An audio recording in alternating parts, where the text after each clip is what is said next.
Alright everyone, welcome back to Intro to HTML and JavaScript, or CIT 160 if you are at BYU, Idaho. Now, this week, we are going to do the last 2 weeks worth of class, at least as far as I know. So, welcome to the last 2 weeks of this series. If you are taking the class at BYU-I, congratulations on making it to the very end.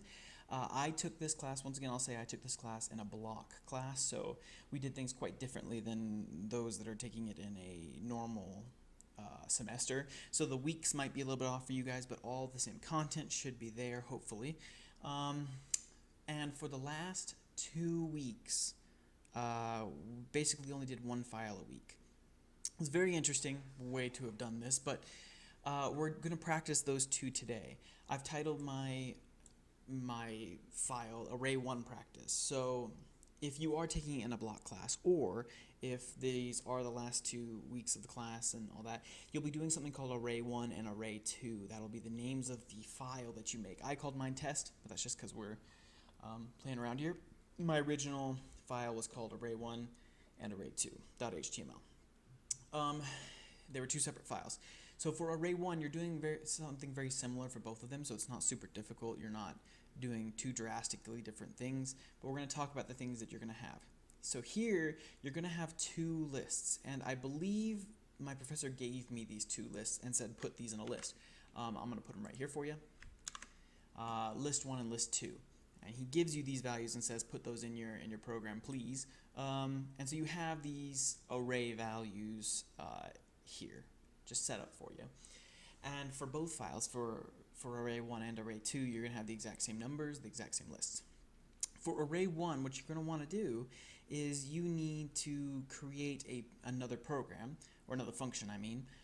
So you have your function array. So above your function array, you're going to make another function up here, and that function can be called, I called it add ends. And so you would do something like that, and then you create your brackets. And now you have add ends, okay? And what add ends is going to do is you're going to take this function and create something that takes the first and last value of your lists and adds those two values together. So you're going to need to create something inside this function that checks to see how long your list is. So that part's not too hard. There's many different ways you can do that, but that part's simple. You just use a list.length. .length is a thing that JavaScript has in it. It's called .length. It just takes the length of whatever you put before it. So for example, we're going to do something like this. Eventually, you're going to call your function. So let's just put list in there. That is going to be a parameter that we're going to pass in. So down here, you're going to have, let me just pass this over real quick. You're going to have something like this, something similar to this inside your array function. Let's put that right there, paste that. Okay, so you're going to have something similar to this. Your on-click is going to go for your array, and you can say whatever you want to say. I'm just going to say go, and then here's your div output. So let me just look at something over here real quick. Perfect, okay. So you're going to have something similar to this. These are calling these functions, and it's passing in a parameter. Now, notice that the parameter name doesn't necessarily have to be the same on each end here, but it has to be the same inside the function. So if you're here inside the function and you're typing your code in here, you need to make sure that if you're referring to whatever is here, it needs to be called list. I'll give you some examples so that you kind of can make sense of what I'm talking about. But just know that when you call the function right here, you're summoning the function. You're saying, hey, please work.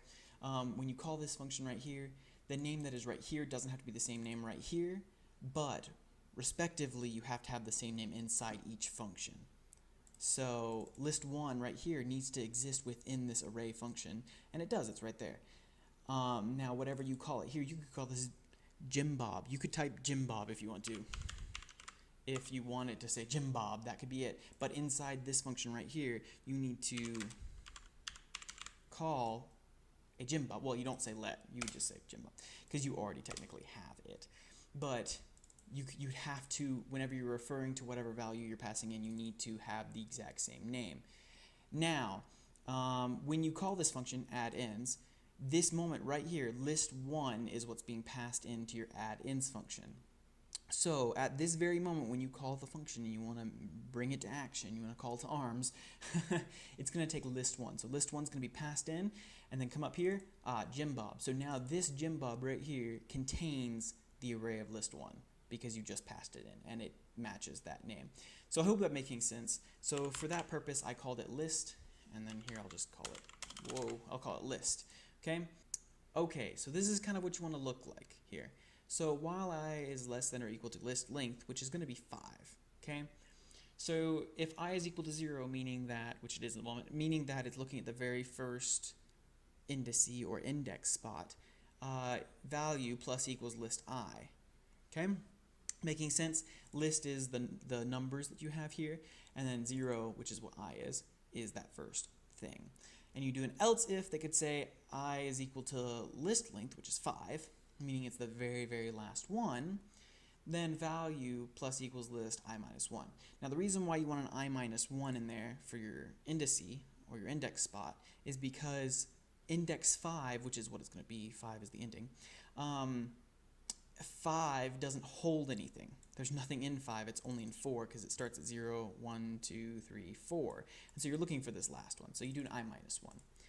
Now the last else, which would mean that if anything else is true, if it's not the beginning or the end, then you just I++. Oh, and don't forget your I++ here. I just about did it. Just so you increment your I each and every time you go through this. Okay?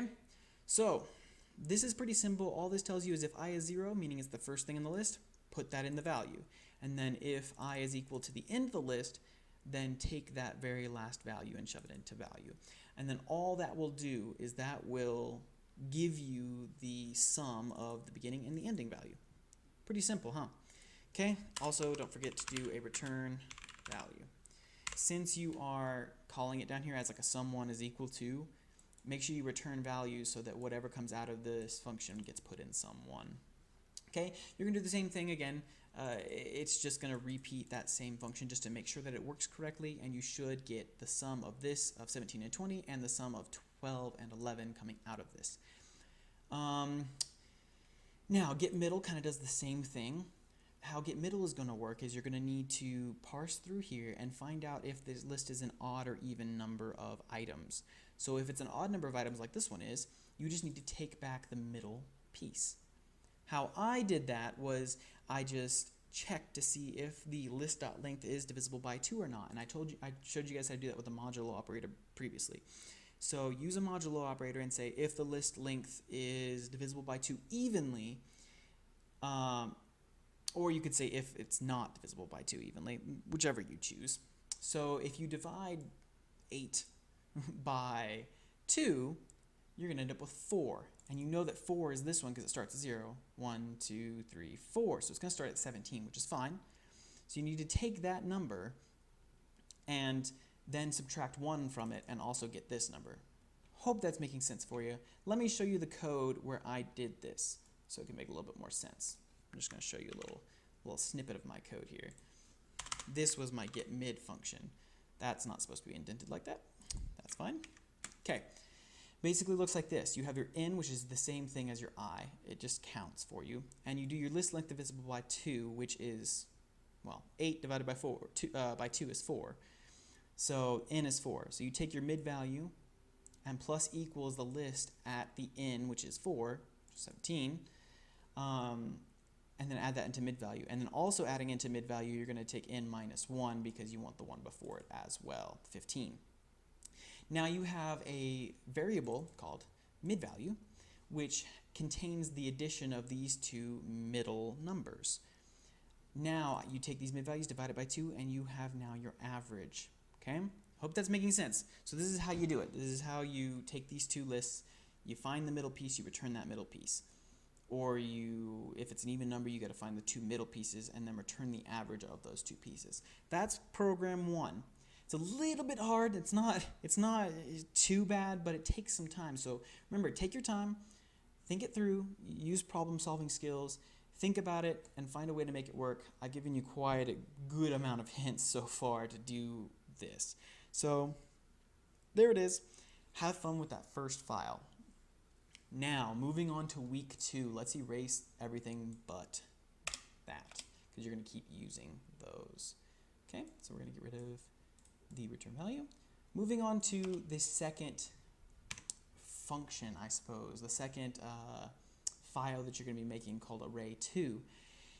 Doing something slightly different, but you're still using these numbers. And the idea here is that you want to take these two values and count up how many even numbers are in here. So once again, you're not going to have add-ins. You're going to call, I called it count evens. That's what I called it. So basically, you're going to take in, once again, you're going to take in the list, just like I told you before for the other file. And you're going to take in this list, and you're going to count how many even numbers there are. Now, once again, the way I did this was the modulo operator, so remember how to use that, okay? Use the modulo operator to find out which numbers are divisible by 2 evenly and add those into some variable and keep that variable. That's how your count evens is going to work. It's going to work the same way for both of these, and you'll just loop through and you'll count each and every one of these and find out which one is even and which one isn't. Now, if you have any more questions about how that one works or anything, or I didn't make it clear enough, please let me know in the comments below. I will try to respond as quickly as possible and get that sorted out so I can help it make more sense. I can also give more examples so you guys can understand a little bit better what I'm trying to say. Now, that's one of the functions you're going to need to make. Now, for this array, I'm sorry, I haven't changed the name yet, array2 practice, you're going to do 2 functions. One is count evens, and one is called multiply. Now, the multiply, it's going to work exactly the same way the other one did. I created some variables here. Let me just bring that on over. I have it pulled up on my other screen. I'll just bring it over so it's easy to see and easy to understand. So you're going to call them once again like this. You're going to call count1 or mult1. That's my multiplication and my counting variables. So you're going to have these things and they need to return them. Now multiply, you're going to just add in your own numbers. So not too bad, but remember up here in your parameters, you're going to need to call a couple things. You're going to need to call list, and I called it, I think I called it multiplier. I think that's what I called it. It's a long name, but that's what I called it, was multiplier. And then that's whatever number belongs here. You're going to add your own numbers in there. Now, what this program needs to do is this one needs to take every single number and multiply it by whatever number is in the parameter list right here. So if we were doing this first one up here, we would take list 1, and then we would multiply everything by 3. So 12 times 3, 4 times 3, 8 times 3, 15 times 3. When it's finished, let me show you what it looks like when you're finished. It's going to look a little bit like this.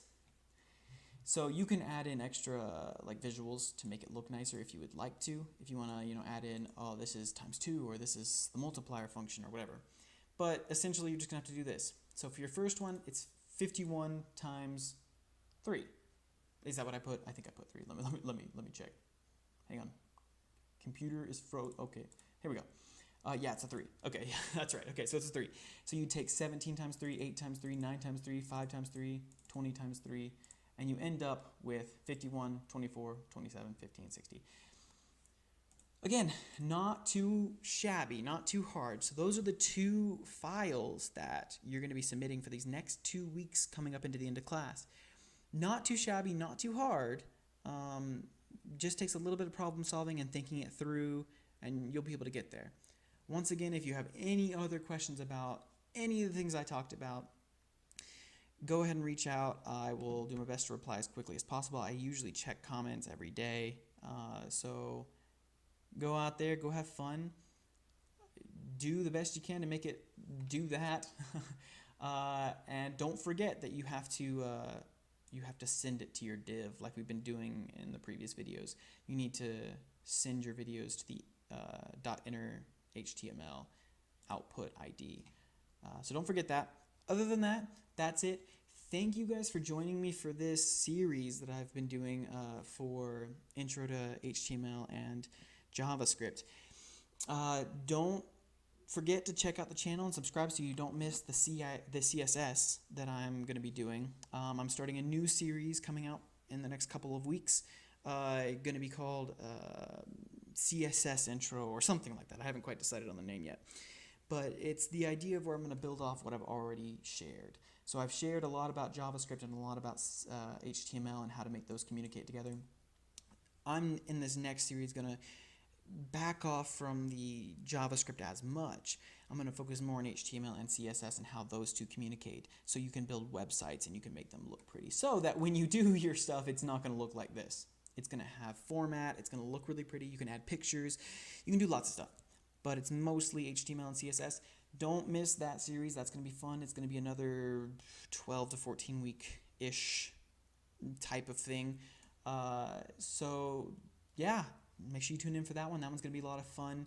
I really love web development. That's one of my favorite things, and so focusing on that really hard, that'll be a really fun series. So don't miss that one. But thank you guys for joining me for this series, and I will see you guys in the next one.